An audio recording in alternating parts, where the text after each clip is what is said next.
Shalom, selamat pagi Bapak Ibu Saudara-saudari yang terkasih di dalam nama Tuhan Yesus Kristus. Kembali lagi bersama kami di program Bekal Pagi, Belajar Kebenaran Alkitab. Mari saya ajak Bapak Ibu Saudara-saudari semuanya sebelum kita merenungkan firman Tuhan, mari kita berdoa. Selamat pagi Bapak, kami sungguh bersyukur untuk pagi hari ini, untuk nafas hidup yang baru, kehidupan yang baru buat setiap kami. Terima kasih Tuhan untuk kesempatan-Mu juga buat kami boleh bertemu dalam Bekal Pagi ini. Dan sebentar kami akan merenungkan firman Tuhan. Tuhan berkati setiap kami dalam perenungan firman di pagi hari ini. Terima kasih berbicara kepada kami Tuhan. Di dalam nama Tuhan Yesus Kristus kami berdoa. Amin. Bapak Ibu yang terkasih dalam nama Tuhan Yesus Kristus. Pernahkah Bapak Ibu mendengar kisah tentang dua dasar yang berbeda? Ya, Alkitab pernah membicarakan tentang hal ini. Di mana ada dua tipe orang. Yang satu membangun rumah pada dasar batu dan yang satu didasarkan pada pasir. Kita tahu endingnya, hasilnya jelas berbeda. Nah, perenungan kita pagi hari ini akan berbicara mengenai beriman tapi tidak mendapat. Bagaimana beriman tapi tidak mendapat? Nah, belakangan ini saya mendengar begitu ya, sering mendengar tentang orang yang beriman begitu. Dia kata beriman. Mungkin Bapak Ibu juga pernah dengar atau mungkin Bapak Ibu juga menjadi salah satunya begitu ya. Jadi ada beberapa kelompok orang yang seringkali mengatakan bahwa dia beriman, melihat rumah besar, melihat mobil mewah, dia mulai tompang tangan dan dikatakan di dalam nama Tuhan Yesus Kristus, saya percaya rumah ini, mobil ini akan jadi milik saya. Dia bilang begitu. Jadi iman ini seperti mantra begitu ya, seperti lampu ajaib yang akan mengabulkan keinginan kita. Pernah Bapak Ibu mendengarkan hal yang demikian? Nah, jadi kita mulai dengan demikian, kita mulai percaya bahwa iman sama dengan dapat mengabulkan apa yang kita inginkan. Jadi udah kayak rumus begitu ya, percaya plus doa yang kuat, maka hasilnya akan kita mendapat apa yang kita mau gitu ya. Tapi muncul pertanyaan, gimana ketika kita sudah berdoa, kita sudah percaya, tapi hasilnya tidak seperti apa yang kita harapkan? Ya, konsekuensinya apa? Akan muncul keraguan, akan ada pertanyaan di dalam hati dan pikiran kita. Apakah saya kurang percaya?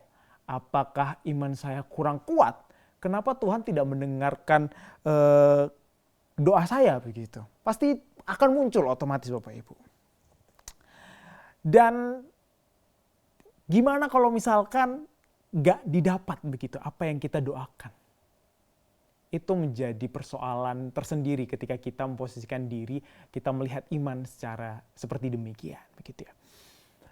Sadrak, Mesak, dan Abednego. 3 orang pemuda yang sungguh luar biasa. Di dalam kitab Daniel dikisahkan ketika mereka dihadapkan pada perapian yang menyala-nyala, mereka dihadapkan antara hidup dan mati. Apa yang dikatakan? Di dalam Daniel 3 ayat 17-18 dikatakan, Tuhan sanggup menyelamatkan kami. Ya, ini adalah pengakuan iman mereka. Tapi ada yang berbeda. Di kalimat selanjutnya, tapi sekalipun tidak, kami tetap tidak akan menyembah patung itu. Wow, luar biasa Bapak Ibu. Dia katakan Tuhan sanggup menyelamatkan kami. Tapi kalaupun tidak, kami tidak akan menyembah patung itu. Mereka percaya, tapi iman mereka tidak bergantung pada hasil. Itu yang membedakan Sadrak, Mesak, dan Abednego dengan orang-orang yang memiliki pemahaman akan iman yang seperti yang saya sudah sampaikan tadi. Imannya tidak berdasar pada hasil. Mereka taat, mereka memilih taat bukan karena hasil, tapi karena mereka tahu siapa yang mereka sembah. Ya, jelas berbeda Bapak Ibu. Maka dengan demikian pertanyaannya, apa itu iman sebenarnya? Di dalam Ibrani 11 ayat 1 dikatakan iman adalah dasar dari segala sesuatu yang kita harapkan dan bukti dari segala sesuatu yang tidak kita lihat. Iman sejati bukan bergantung pada hasil. Iman sejati adalah tetap berdiri meskipun hasilnya belum kelihatan. Dan ya, sekali lagi Bapak Ibu, iman bukanlah alat tukar. Bukan berarti aku percaya maka Tuhan akan mendengar doaku gitu. Aku percaya maka Tuhan akan kasih. Enggak. Iman adalah keputusan untuk percaya. Bahkan kalau jawabannya belum ada. Bahkan kalau doanya tidak dijawab. Bahkan kalau jalannya tidak sesuai dengan harapan. Kalau Bapak Ibu Saudara-saudari sekarang sedang dalam posisi menunggu jawaban Tuhan dan mungkin ada timbul pertanyaan di dalam hati, kenapa gitu kan? Kenapa hidup begini ya? Kenapa doa-doaku nggak didengar ya? Kenapa selama ini aku telah berdoa, selama ini aku telah percaya, tapi kok kayak tidak ada begitu ya? Kayak tidak ada hasilnya gitu. Saya tetap menderita atau apa. Mungkin Bapak Ibu sedang ada di posisi ini. Tapi ingatlah, imanmu tidak sia-sia. Tuhan bukan mesin ATM Bapak Ibu ya, yang sekali kita masukkan syaratnya ya, kartu yang ada isinya, maka Tuhan akan keluarkan uang. Enggak, Tuhan bukan mesin ATM. Tapi dia Bapa yang tahu, dia Bapa yang maha tahu yang terbaik bagi kita. Bahkan saat kita tidak tahu yang terbaik buat kita, Ia tahu. Tetap percaya, tetap setia adalah satu-satunya jalan dan kunci ketika kita ada di fase ini. Karena apa? Karena yang kita percaya ini bukan berdasar pada hasil. Karena kita mengejar, bukan mengejar hasil. Kita mengejar pribadi yang kita percaya. Kalau kita cuma percaya saat dapat hasil, itu bukan iman Bapak Ibu. Tapi itu cuman kesepakatan yang transaksional. Aku kasih, aku berbuat demikian maka kamu akan kasih. Ya, iman bukan yang demikian. Iman sejati adalah percaya kepada Tuhan. Bukan karena hasil, tapi karena siapa dia. Sekali lagi iman yang sejati adalah percaya kepada Tuhan. Bukan karena hasil, tapi karena siapa dia. Di dalam Yeremia 29 ayat 11.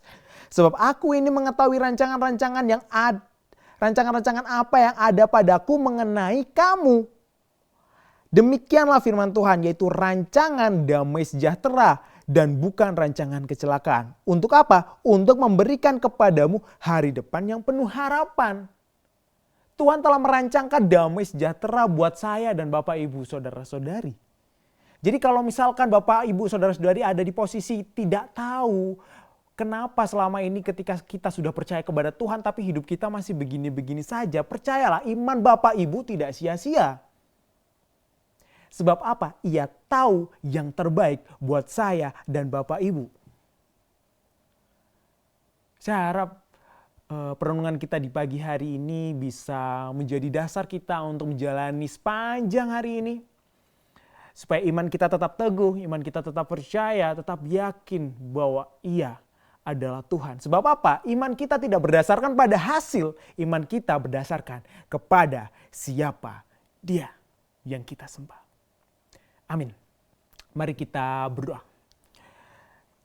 Bapa kami yang di surga, kami sungguh bersyukur di pagi hari ini kami boleh mendengar firman-Mu yang sungguh indah, yang sungguh menegur kami Tuhan. Kiranya Tuhan apa yang telah disampaikan, apa yang telah kami renungkan di pagi hari ini boleh terus kami nyatakan dalam kehidupan kami bahwa kami mau beriman bukan karena hasilnya. Kami mau beriman karena kami tahu, kami percaya kepada Allah yang benar. Biarlah firman-Mu tetap hidup dalam hati kami, Roh Kudus terus bekerja dalam hidup kami pun sepanjang hari ini kami mau serahkan dalam tangan Tuhan. Tuhan yang tolong dan berkati kami mulai dari sekarang sampai selama-lamanya di dalam nama Tuhan Yesus Kristus kami berdoa. Haleluya. Amin.